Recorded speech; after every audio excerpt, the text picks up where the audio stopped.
On this windy hilltop named Tel Hayim, a ragtag bunch of Israeli youth believe they are taking part in a miracle. They think settling in the biblical lands of Judea and Samaria will speed the return of the Messiah. זה ידיעה מוחלטת, כאילו זה לא אמונה, זה ידיעה. הארץ הזאת שייכת לנו בנקודה, כאילו אין.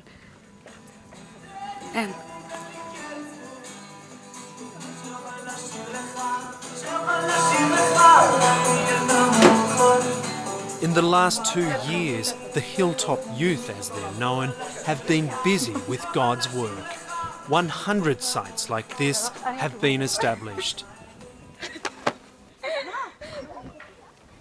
The problem is that Judea and Samaria is now the West Bank, where a Palestinian state is to be created.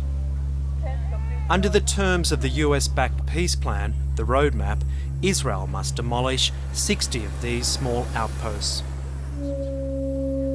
Tel Hayim is scheduled for removal, but the young settlers won't go.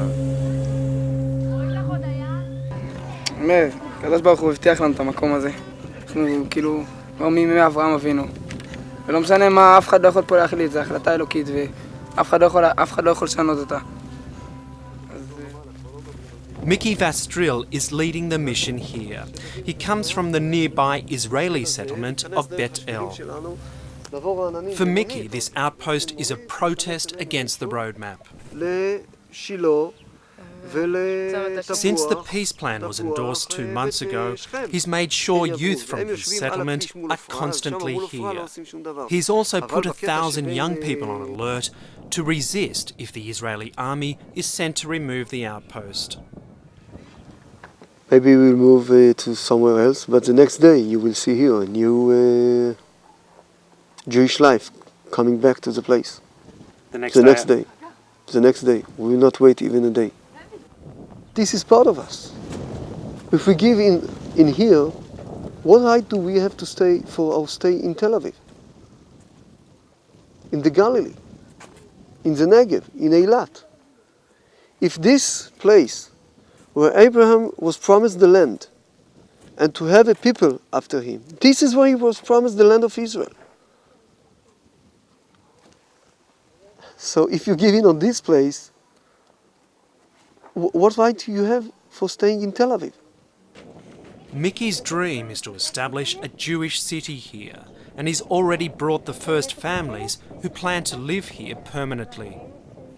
לא יודעת, יש פה אנשים שיבואו לפה, והרבה מאוד אנשים שלא יתנו, שיקשה מאוד על פינוי. ואחרי זה יקימו את זה מחדש. Like many Israeli settlers in the West Bank, Mickey Vastril believes the solution to the Israeli-Palestinian conflict is to expel the Palestinians to Arab countries. It's an easy solution when you've already dehumanized your enemy. Which language do you speak to those people? Can you look into their eyes and to speak the same language you speak to me? I mean, it's hurting me to think that we are both, all of us were named human beings. These are not even animals. Animals are killing for eating. Those are killing for the sake of killing. They're getting nothing. And they're stupid enough to know, not to know even, not to admit that they're losing. On the ridge across the valley from the outpost is the Palestinian village of Beitzin.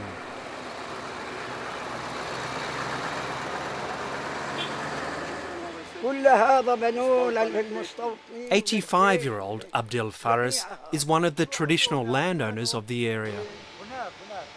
He says he owns the land Tel Hayim outpost sits on. Abdul's family's land was also confiscated in the early 70s, so the nearby Israeli settlement of Bet El and an Israeli army base could be built. الجبل هذاك اللي عليه البرج هذاك العالي والدور وهذه الجبهة كل هذه مع الخلة لحد الدور بكينا نرعى كل هذا بكينا نظل نتجول فيه بحرية Abdul Faris and the village mayor, Dayab Yassin, are walking on the last bits of land remaining to Abdul's clan. Even this is effectively off limits for them. Yeah, there's a guard down there. He's looking at us.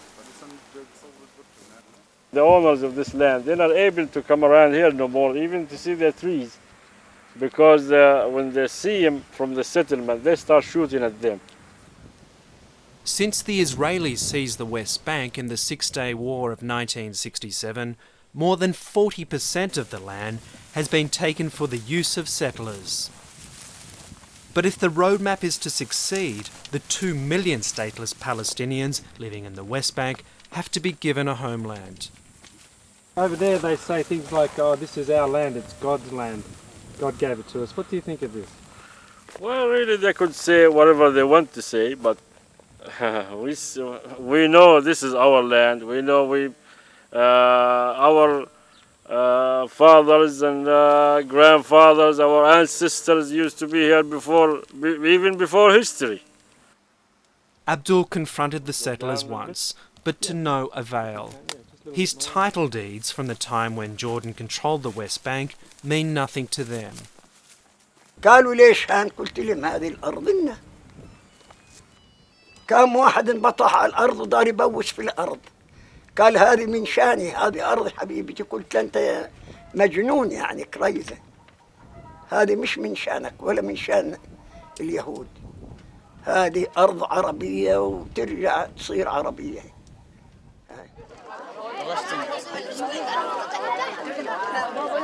Back on the other side of the valley, at the Tal Hayim outpost, the settlers are having a big event.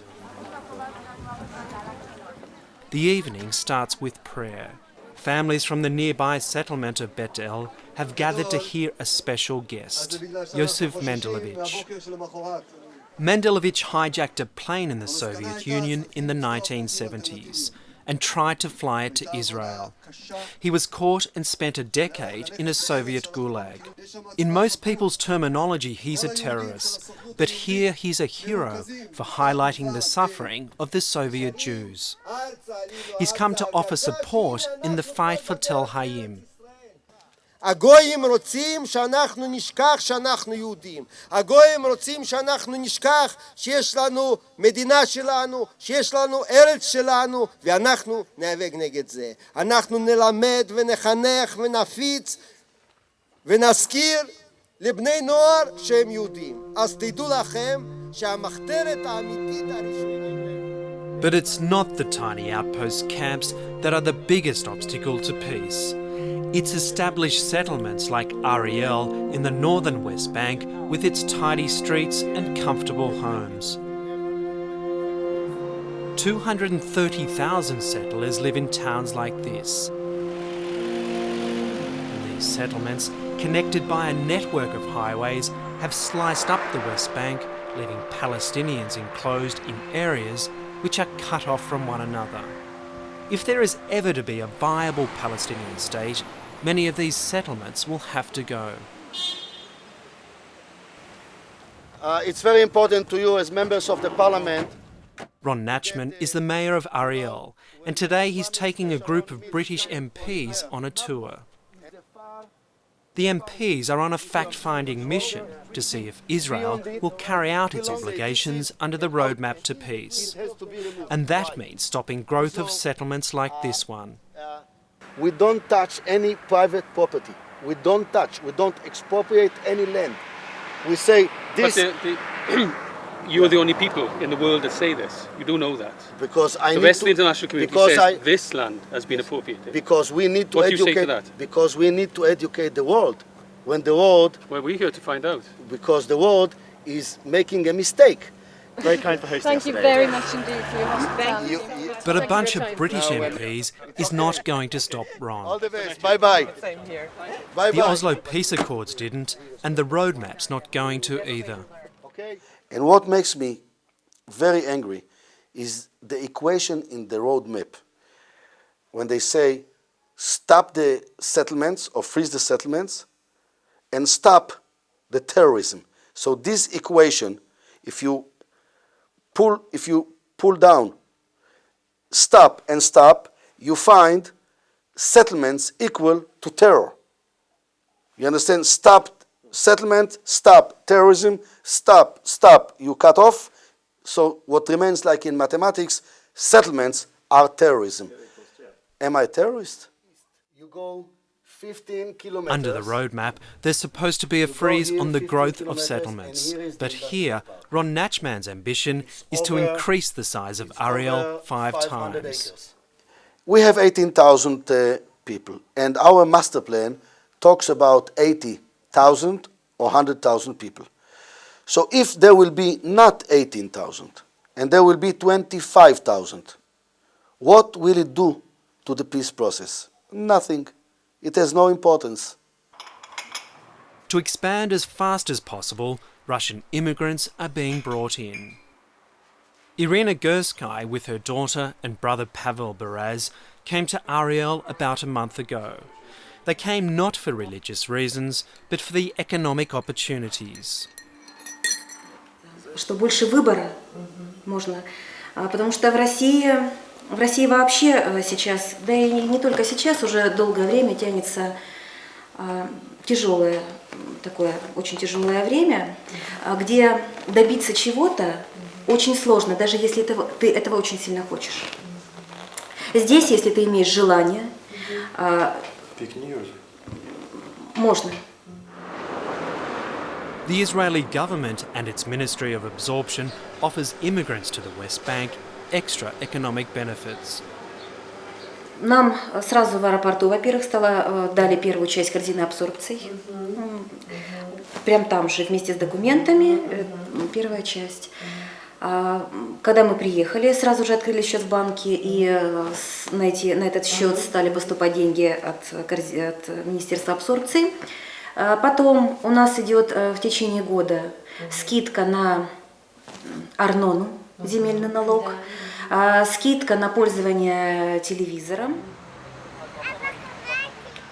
Irina and Pavel don't really care about the political situation. In Russia, they were told about Ariel's 26 schools, the university, and first-class medical care, but not the fact that it sits in the occupied territories. Я не вдавался в подробности, как-то политикой не очень интересуюсь. Но если люди живут, значит можно жить. Ron Natchman arrived at the site of Ariel 25 years ago with just 10 soldiers and a couple of caravans. It was Ron's dream to build a city, but it was his close friend Ariel Sharon who made it happen. Oh, Ariel Sharon is the father of all the settlement process in Judea and Samaria. Without Ariel Sharon, there was no one Jewish settlement in Judea and Samaria. He was the visionary, he was the father, he was the one who supported us, asked us to come. We brought the manpower, but he brought the government. And he is the father of all the settlements in Judea and Samaria. It was Ariel Sharon, always a towering figure in Israel and now Prime Minister, who colonised the West Bank with settlements in the 1970s. During the 1990s, he succeeded in doubling the number of settlers in the West Bank. When he planned his strategic plan about settling the territories, and that was the corridor from Tel Aviv to the Jordan Valley, Ariel was in the center, like a key. And he planned all the settlements spread around the region in order to prevent a Palestinian state. 2 months ago, US President George Bush flew to Aqaba in Jordan to bring together the Israeli and Palestinian prime ministers to launch the Roadmap plan with its aim to set up a Palestinian state by 2005. While the Palestinians had to pledge an end to terror, Ariel Sharon had to agree to pull down outposts and freeze settlements. The Israeli government is required to remove 62 outposts. And on this promise, there has been a bit of action. In June, amid much publicity, Prime Minister Sharon ordered the army to dismantle 8 outposts. They did, but since then settlers have established 10 more. The reality is that since the signing of the roadmap, outpost numbers have increased by 2. Within Israel there is a movement to get the government to adhere to the roadmap. Yariv Oppenheimer from Peace Now Group monitors outpost activity. Yariv says the outpost removals have all been for show. If we are looking about the Israel action, it's almost nothing. And not only the Israeli government is not dismantling outposts, it's also giving the settlers the freedom to do almost whatever they like in the territories and to keep building new ones. Yariv Oppenheimer and other Peace Now members go into the West Bank weekly to expose settler activity. This is Gavat Basav, an outpost that should have been removed. Yariv finds it deserted. He says there are many like this. It's a way for settlers to stake a claim. They don't have to live here all the time in order to have this possibility, and in the moment of truth they will come to live here and to have more and more people and to establish here new settlements. This is the final status that they are looking for, to have a big settlements to destroy the chance of splitting the country into 2 states. Since Ariel Sharon's re-election in late January, his government has moved further to the right. Labor, the previous coalition partner, has been replaced with far-right settler and religious factions. Their leaders, like Minister for Tourism Benny Elon, have key cabinet positions. They're one more reason why the Prime Minister is not moving on settlements. Benny Elon has no time for the roadmap. His ambition is to settle all of the West Bank and remove the Palestinians who live there. They can be citizens of Jordan, that's all. They can vote to the Palestinian parliament in Amman. They will enjoy all of the human rights and all of the civilian rights. Civilian rights as members in the Palestinian state, citizens of the Jordan Hashemite Kingdom of Palestinian state.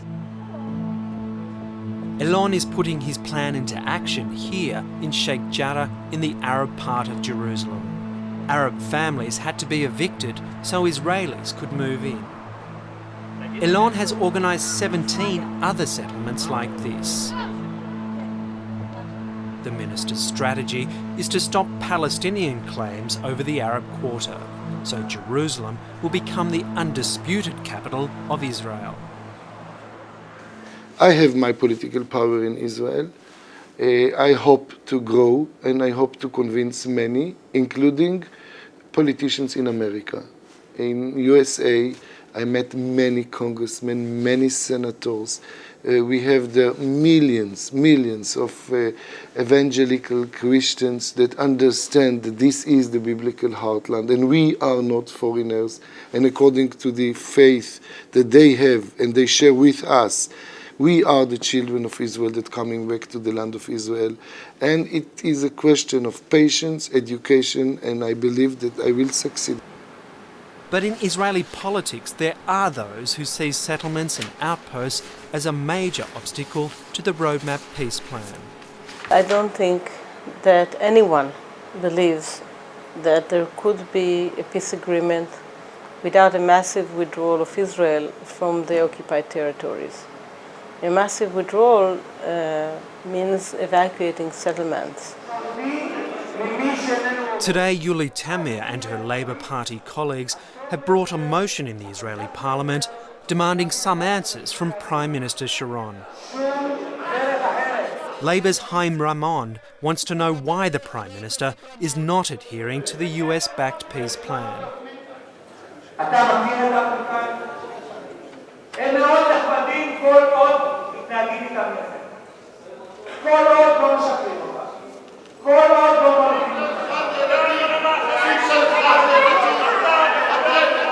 Ramon says the settlers are being allowed to stifle the peace process.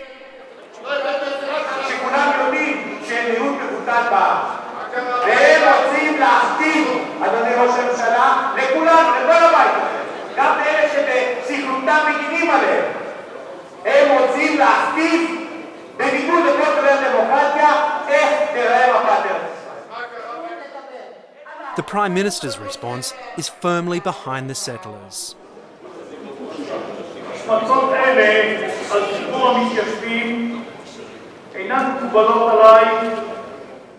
Ariel Sharon says it's the Palestinians who are failing the roadmap by not dismantling their terrorist infrastructure and stopping attacks on Israelis.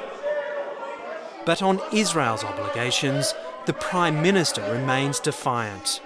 After the Aqaba summit, he told a cabinet meeting he won't stop growth in settlements. And he says he won't consider evacuating any established settlements until final negotiations several years from now.